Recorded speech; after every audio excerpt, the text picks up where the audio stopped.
कावड़ यात्रा लेके गई, बुरके में लेके क्यों गई, बिना बुरके के क्यों नहीं गई? मैंने बताया था सभी को, हर इंटरव्यू में मैंने बोला था कि बुरके में कावड़ ले जाने का मकसद ये था कि हम अपनी मुस्लिम बहनों को अवेयर कर सके। तो जब इतना आपको महादेव से प्यार है, इतना सनातन से प्यार है, इस्लाम से दिक्कत है, तो आप क्यों नहीं छोड़ देते इस्लाम को? क्यों नहीं अपना रही है, क्यों नहीं घर वापसी कर रही है? जो भी मुसलमान है, जितने भी सुन रहे हैं, मैं उनको तो यही कहना चाहती हूँ, मेरे बच्चे मेरे को लाके दे दो, ये हिजाब भी उतर जाएगा, इस्लाम भी छोड़ दूंगी। अगर नहीं लाके दे सकते तो तमाशा देखते रहो और सुनते रहो। इस्लाम की जो खूबसूरतियां हैं मैं लोगों के सामने किस तरह से बयां करूंगी और भी खुल के बोलूंगी। फिर तो लोग इंतजार कर रहे हैं कि आप कब घर वापसी करेंगे। आपने कभी मन बनाया है कि आज नहीं, कल नहीं, 1 साल बाद नहीं, या बच्चे मिलने के बाद? मेरे बच्चे मिल जाए मैं दूसरे दिन ही कर लूंगी। दूसरे दिन ही सनातन धर्म? बिल्कुल, मेरे बच्चे मिल जाए बस मुझे। जो हमारा, हम वैसे भी मैं आपको बता दूंगी, हम लोग कन्वर्टेड हैं भारत में जितने भी मुसलमान हैं, और मेरा जो सरनेम आता है वो राजपूतों का है। तो आप चाहे मुझे अनीशा राजपूत कह लीजिए, चाहे अनीशा बानो, एक ही बात।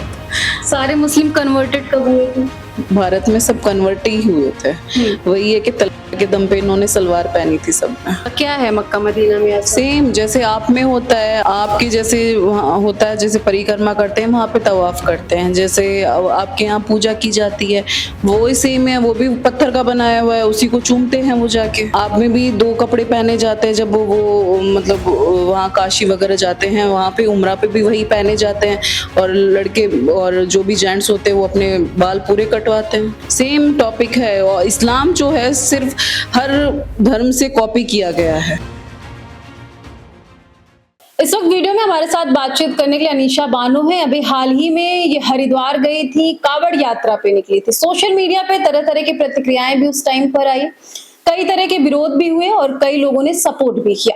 अब सीधा इन्हीं से जानेंगे कि आखिर कावड़ यात्रा इनकी कैसी रही, और इस बीच जो विरोध हो रहा है इनको लेकर के उसका जवाब इनसे सुनते हैं। कैसी रही आपकी कावड़ यात्रा? कावड़ यात्रा तो बहुत अच्छी रही, और सब लोगों ने बहुत सपोर्ट भी किया, बहुत समर्थन भी किया है, और जितने भी कावड़िए जा रहे थे उन्होंने भी हमें बहुत सपोर्ट किया, और यूपी पुलिस ने बहुत सहयोग किया है हमारा।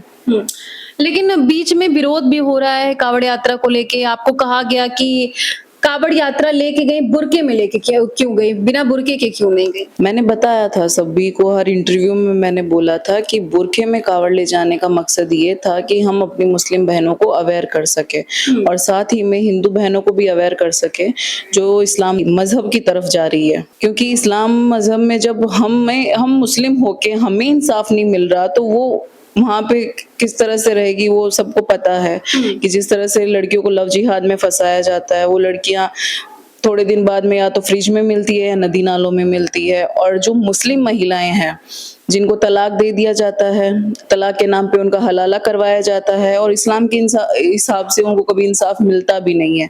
तो बस उन महिलाओं को अवेयर करने के लिए, ताकि वो अपने अधिकारों को पहचाने और खुलकर इस्लाम की कुरीतियों का विरोध करें। लेकिन अनीशा जी, सोशल मीडिया पे तरह तरह के कमेंट्स, तरह तरह के सवाल आ रहे हैं, ये सब टीआरपी के लिए अनीशा बानो कर रही हैं। अगर उनको कावड़ ले जाना था, बुर्का उतार के जाती, हिजाब को निकाल के कावड़ लेके जाती। और वहीं ये भी कहा जा रहा है कि कावड़ यात्रा ले जाने में दिक्कत नहीं है, लेकिन बुर्का उतारने में दिक्कत है। नहीं, बुर्का उतारने में मेरे को कोई दिक्कत नहीं है। और रही बात, हमने वहां से जल बिना बुरखे के उठाया था, और यहाँ पे जल भी हमने बिना बुरखे के चढ़ाया है, शायद लोगों को दिखता होगा। और रही बात टीआरपी की, टीआरपी नहीं चाहिए मुझे, रही क्योंकि मेरे में बीती है वो चीजें मैं लोगों के सामने रख रही हूँ, इस्लाम की कुरीतियां लोगों को बता रही हूँ, तो मैं कहाँ पे गलत हूँ? मेरे बच्चे मुझसे दूर हुए हैं, आज वो मेरा हस्बैंड दूसरी शादी करके बैठ गया। इस्लाम के हिसाब से जो मौलाना वगैरह है उन्होंने, वो आए मेरे को इंसाफ दिलाने के लिए, या मुसलमान कोई खड़ा हुआ मेरे लिए? कावड़ यात्रा ले जाने से आपको इंसाफ मिल जाएगा? क्या लगा आपको पर्सनली, कैसा फील हुआ? नहीं, वो एक्चुअली मेरे को बहुत अच्छा लगा। लोगों ने मुझे बोला, काफी लोगों ने, कि आप कावड़ लेके जाइए, महादेव आपकी मनोकामना जरूर पूरी करे। इस्लाम में रह के मैंने हर चीजें करके देखी, मुझे नहीं मिला। हो सकता है कि महादेव के लिए मैं कावड़ लेके आई हूँ वहां से, तो महादेव मेरी सुने, मेरे बच्चे मेरे को मिल जाए। सोशल मीडिया पे देखने को मिल रहा है 2 दिन से कि 3 महिलाओं ने घर वापसी कर ली, जो 3 लोग कावड़ लेके गए थे। उसमें आपका नाम आ रहा है, तमन्ना मलिक का नाम आ रहा है कि गायत्री देवी बन गई हैं, आप लोग दाशना मंदिर में यज्ञ में शामिल हुए थे। तो जब इतना आपको महादेव से प्यार है, इतना सनातन से प्यार है, इस्लाम से दिक्कत है, तो आप क्यों नहीं छोड़ देते इस्लाम को? क्यों नहीं अपना रही है, क्यों नहीं घर वापसी कर रही है? पहली बात, घर की सफाई करने के लिए हमें घर में ही रहना पड़ेगा, क्योंकि इस्लाम को छोड़ने में कोई दिक्कत नहीं है, वैसे भी इस्लाम की जो भी चीजें हैं और जो भी उनकी कुरीतियां हैं, मैं उन चीजों को फॉलो नहीं करती हूँ। बस हाँ, मैं ये कह सकती हूँ कि मैं मुसलमान हूँ। और रही बात घर वापसी की, तो घर वापसी मैंने नहीं की है, और एक महिला और थी मेरे साथ, ना उन्होंने की है। घर वापसी की है तमन्ना मलिक ने, जो अभी गायत्री देवी बन चुकी है। उन्होंने अमन त्यागी से शादी की है और उनके 2 बच्चे भी हैं। आप क्यों नहीं कर रही हैं घर वापसी? मेरे घर वापसी करने से क्या हो जाएगा, मेरे बच्चे हैं, मेरे बच्चे चाहिए। बच्चे आपके पास है ही नहीं ना। मैं मुसलमान, अगर मैं हिंदू हो गई तो मेरे बच्चे मेरे को नहीं मिलेंगे। मुझे प्रॉब्लम कुछ नहीं है, मुझे सनातन की चीजें बहुत अच्छी लगती है और मानती भी हूँ, पूजा करने भी जाती हूँ। मंगलवार को मैं बजरंगबली की भी पूजा करती हूँ। लेकिन वही है, अब मैं थोड़े दिन में हो सकता है मैं वैष्णो देवी भी जाके आऊंगी। तो वैष्णो देवी भी ऐसे हिजाब में जाएंगी या फिर बिना हिजाब के? क्योंकि फिर आप पे लोग सवाल उठाएंगे। देखती हूँ, अगर मेरे को हिजाब में जाना भी अलाउड हुआ तो मैं हिजाब में भी जाऊंगी, वरना बिना हिजाब के जाऊंगी। ये मेरे लिए लागू नहीं है कि मैं पहन के ही जाऊंगी। आपका मन नहीं करता है कि मैं सनातन धर्म अपना लूं? अपनाया हुआ है ये एक तरह से। नहीं, लोग नहीं मान रहे ना अनीशा जी, सोशल मीडिया पे लोग नहीं मान रहे। वो नहीं माने, वो चाहे कह रहे झूठ बोल रही है, बस टीआरपी चाहिए सोशल मीडिया पे, बस कमेंट चाहिए। जो हिंदू भाई समर्थन कर रहे हैं वो बेवकूफ है, और आप ही के धर्म के लोग ज्यादातर ये बात बोल रहे हैं। तो मेरे धर्म के जो लोग मुझे बोल रहे हैं, तो उनसे मैं ये कहना चाहती हूँ कि मेरे बच्चे मेरे को लाके दे दे, मैं इस्लाम के खिलाफ एक वर्ड भी नहीं बोलूंगी। गालियां तक दी है आपके धर्म के लोगों ने। पता है मुझे, पर मुझे गालियां देने से क्या हो जाएगा? इंसाफ थोड़ी दिलवा रहे हो आप मुझे। मेरे बच्चे मुझे लाके दे दो। इस्लाम के खिलाफ अगर मैं कुछ बोल रही हूँ तो आपको बड़ा दुख होता है। एक माँ का दर्द नहीं समझ सकते वो। मेरे बच्चे मुझसे दूर है, 2 साल हो गए मुझे उनको देखे हुए। तो ये सब आप जो ये सब किसी मुसलमान को या किसी मौलाना को शर्म नहीं आ रही है इस बात पे? मौलाना तो कह रहे हैं आपको कि जो है कि कोई हिम्मत नहीं, ये सब ड्रामा लगा के रखा सोशल मीडिया पे, बस इनको टीआरपी चाहिए। आप जानती होंगी मैं किन मौलानाओं की बात कर रही हूँ। वो मैं बहुत अच्छे से जानती हूँ, लेकिन वो मौलाना मेरे को इंसाफ दिलाने नहीं आएंगे।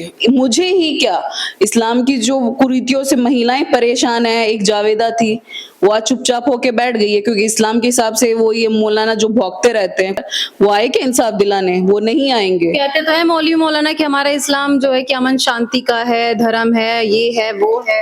अमन शांति का होता ना तो इतनी आतंकवाद नहीं फैला रहे होते जगह जगह पे, यहाँ पे बम बांध के नहीं फट रहे होते। अमन शांति, कौन सी अमन शांति फैला रखी है उन्होंने? अपनी बहनों को, बेटियों को तो वो इंसाफ दिला नहीं सकते हैं, और अमन शांति की बात करते हैं। 4-4 शादियां कर लेते हैं।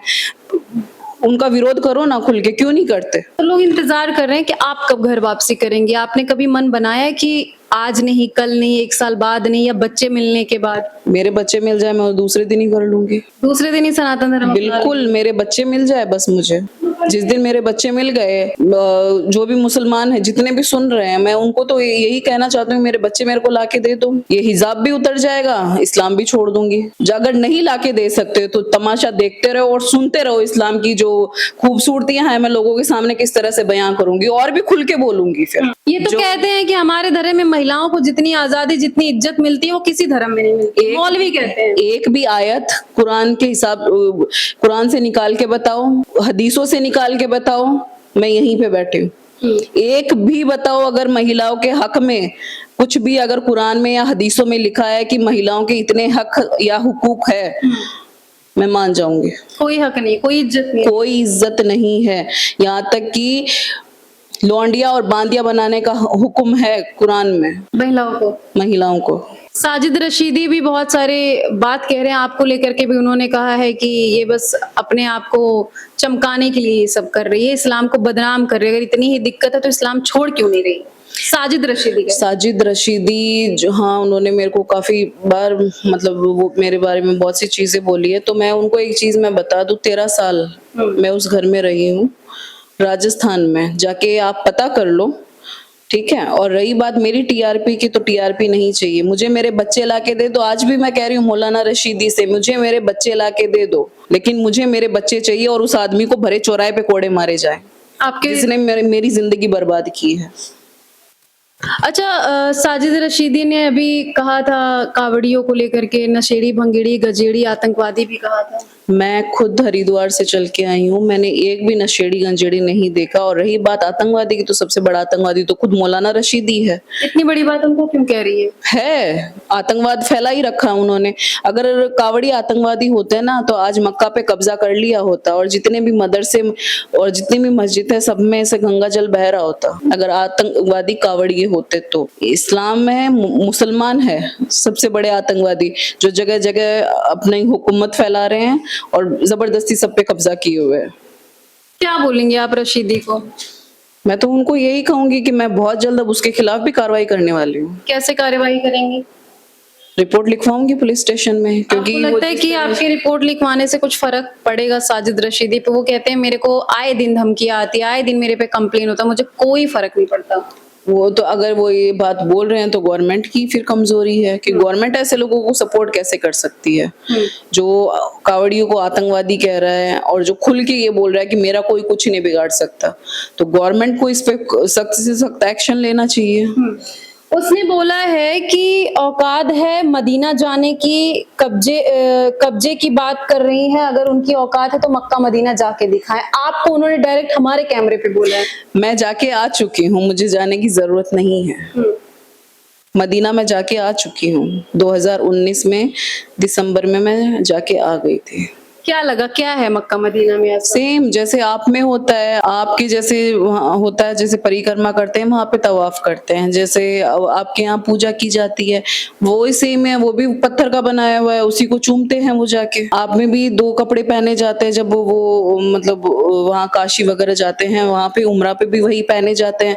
और लड़के और जो भी जेंट्स होते हैं वो अपने बाल पूरे कटवाते हैं। सेम टॉपिक है। और इस्लाम जो है सिर्फ हर धर्म से कॉपी किया गया है। ये लोग तो अपना धर्म एकदम अलग ही बताते हैं कि हमारे अल्लाह ने ऐसा कहा था, हमारे अल्लाह ने वैसा कहा था। जो अल्लाह कहे हैं वही मान रहे हैं।